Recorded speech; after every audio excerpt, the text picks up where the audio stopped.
After 32 years of NC, my entitled wealthy family, who abandoned me as a baby, demanded I give them a child when I was 13, stopped child support after refusing, forcing me to quit studies and live on the streets after abusive mom kicked me out. They now contacted me to reconcile with them, offering money as compensation for my struggles and lost time. I don't really know where to start on this because I cannot wrap my head around the situation at times. I don't know if it's a big deal or if it matters at all, so I will start from the beginning. I am 32F, and my parents had me when they were 20. My mom's side of the family was miners and ranchers, and my father's side owns an oil and natural gas company. It sounds like both my parents were extremely young, and both sides of the family were disappointed that they were pregnant so young since they both had full-ride scholarships. They stayed together for a year after I was born, and then my dad left. Their relationship ultimately ended with him beating my mom and her ending up in the hospital. And then she went before a judge and asked the charges to be excused so he could join the military. From that point on, that side of my family no longer acknowledged me. My mom says that he was in a bad spot after I was born and dealing with trauma from his youth. He calls my mom a W. My father then went on to have a very impressive military career, from what I understand. In his own rights, he became very wealthy, even outside the family oil business. Me and my mom just kind of grew up side by side, scrapping the world together. She messed up a lot, but I was never in question if she loved me. It was always us growing up together. I have no resentment toward my mom, but my uprising was filled with abuse from her partner, neglect, and money problems. All issues are moot points, and I would rather not get into them. Anyway, when I was 13, my mom decided she felt comfortable enough to want me to have a relationship with my paternal family, and I was old enough they could not get custody. My stance was I had no interest and did not want to meet him. My mom thought it would be good for me. His stance was that he would only meet me if I was his child, and that he would help out with child support if he had access to me. Correct me if I am wrong, but I do not think child support works like that. Anyway, the paternity test came back.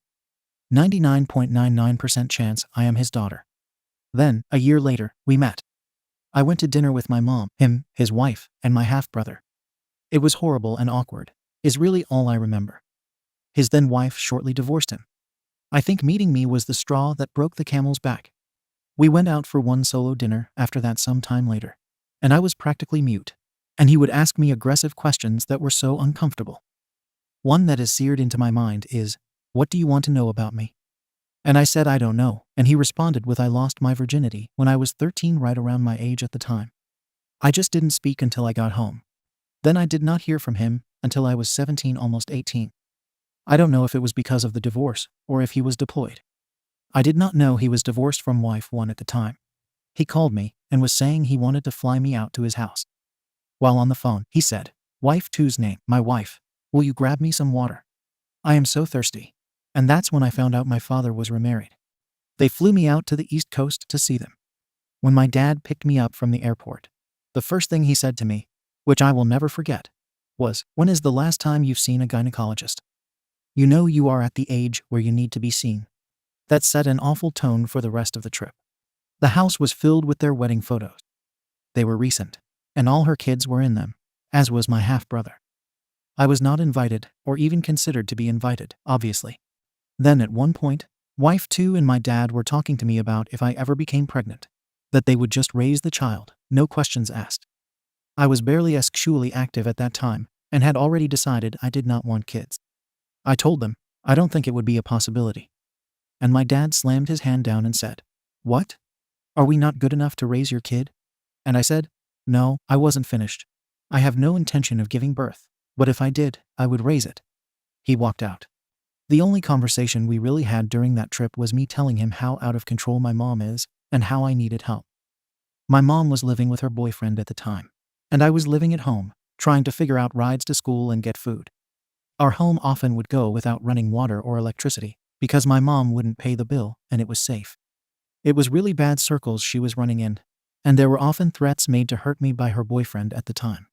I did have a candid conversation with him about this, and no advice was given. I was not offered to live with him. I was just sent on a plane back to effing hell. Once I graduated, my father said he would help me move out, and he was still court-ordered to pay me child support directly to me at this time. He asked me to create a budget, and then he would review it so that I could get help with school. I made a budget for the amount that he was court-ordered to pay, which was $2,400 a month. He reviewed my budget and told me he would give me $300 a month. My first semester of college, my mom moved overnight, and I was homeless overnight. I called my dad and wife too. I let them know what was going on and that if I did not get more help right now, I was going to drop out of school and be forced to focus on survival. In that moment, they told me they would no longer be supporting me whatsoever. I asked if I could get my last payment of $300 so I could at least get through my finals. They said no. It was effing grim. I started my life as a homeless teenage girl. In 2016 to 2018, my partner encouraged me to have a relationship. I thought you knew what. Why not? Like my thoughts were already, who effing cared about my life? But maybe this will help him and his karma. In no way was I looking for a father. 2016 went okay. We had some okay dinner dates with my BF and his wife. Me and my BF even stayed a night with him while traveling. Then in 2018, I got a call from my father saying he was coming to where I live to visit me. No one had ever come to visit me.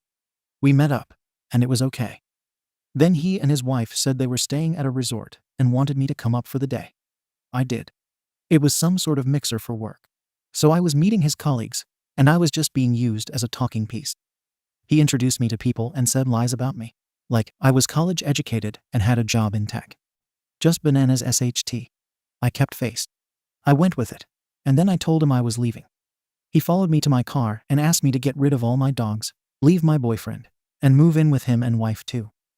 Basically saying my whole SHT life I created was just not up to code, and I could have the real joy of living with him. He said we could be workout buddies. I said no, I will not do that, and I'm done. I drove off and did not take any more calls or texts from him. Anyway, 2020 hit, and I was in the biggest bind of my life. I was being forced to move back to my home state, and I really did not want to be homeless again. I reached out to him and said, I am moving home. Is there anyone you know renting out a place? I can pay 6 months up front while I get on my feet and resettle. He didn't ask what was going on or anything. He responded with Zillow.com quote. I eventually found someplace on my drive out there and rented a place in the middle of nowhere. I then restarted my life and bought a house in 2021. I went back to no contact with my father after that, and he would still text or call me. Just to give you a taste, here are some of the VM and TXT I got in their glory. Your aunt has cancer. You're an aunt now. I saw a funny post on Instagram about your vagina. Please call me. Last month, I got a call from a number I did not know, and it was his brother inviting me to a party with the whole family, and it would just be so great if I went. I declined because I did not feel like explaining who I am to his extended family and having unwanted attention, and because I have no contact with my dad, which everyone is aware of. Then a few days ago, I got a call from my dad's sister. I really do like my aunt, and we have kept in contact. We have an intense convo. I kept my voice in check, but I was physically shaking. Aunt, are you coming to the party this weekend? Me, no.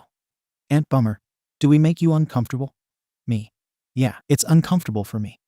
I have to introduce myself to all these people, and they will ask me how I am related. Rationally, I know no one is being mean to me, but it hits a chord in me, and it's not a feeling I enjoy. Aunt. Well, nobody really knows how many kids your dad has. Me, I can understand that. Like I said, rationally, I understand. But it is painful for me, and I don't really see why I need to put that on me. Aunt. Well, just so you know, I went into your dad's work, and he only had 2 pictures on his desk. One of you and one of your brothers. It broke my heart because I know both of you don't speak to him, and all he talks about is how he wants you both in his life. I have no idea what the scoop is on my brother. Me. Well, I think the only way I could pursue a relationship with him is if there was a neutral third party. Maybe a family mediator or a counselor. And what about wife too? She would be a great third party. Don't you like her? Me, I have no problem with her. She's not neurotic. I would prefer a professional. He and I do not have the ability to speak to each other, and I don't possess the skills to navigate this. And what about mom and dad? They would be great backups. Me, no. I need a counselor, someone outside of this situation. If we do really want a relationship, we would need to heal this and be able to communicate with one another. And, well, you don't need to say everything to heal a relationship. Sometimes it is just texting someone back or going out to lunch with them. If you were to have a relationship with your father, I can tell you this. There would be financial compensation. She then begged me to break the ice with him so we could start a relationship. It has to be entirely on my end. I guess I am expected to be the adult for my parents in all situations. We got off the phone shortly after that, and now I have felt like utter effing SHT for the past few days. Like I've struggled with poverty all my life. I had to drop out of school because I was homeless, grew up very abused, and now I am just barely getting my SHT together at 32. I am being offered financial compensation, but only if I stroke his ego and pretend to be his good little daughter. Lol, I'm so sick. Like I have to make all the moves. But now, even if I did have a change of heart and do want a relationship, I will be told that I was only ever after money. I don't really have the intention of pursuing a relationship with him. I have reiterated my boundaries to my aunt about how I feel about it. I find it cruel and cold to offer financial compensation to me after knowing my life. So if you made it this far, thank you. I guess that is what I am looking for, a third-party perspective on this. Maybe if you're a dad, hey, tell me what the hell. Is this a normal father-daughter thing? If you are an estranged family member, what is it like for you? Or if you're just a normal, sane person, what is your take? I know this is only my side of the story. For reference, my father is well liked in his community. An honored veteran with a prestigious career, highly educated, and not socially awkward in situations outside of me. That's all I got, folks. I have no idea how to feel about this. I go from feeling like I do right now with black tar oozing out of my body to being completely apathetic to the situation.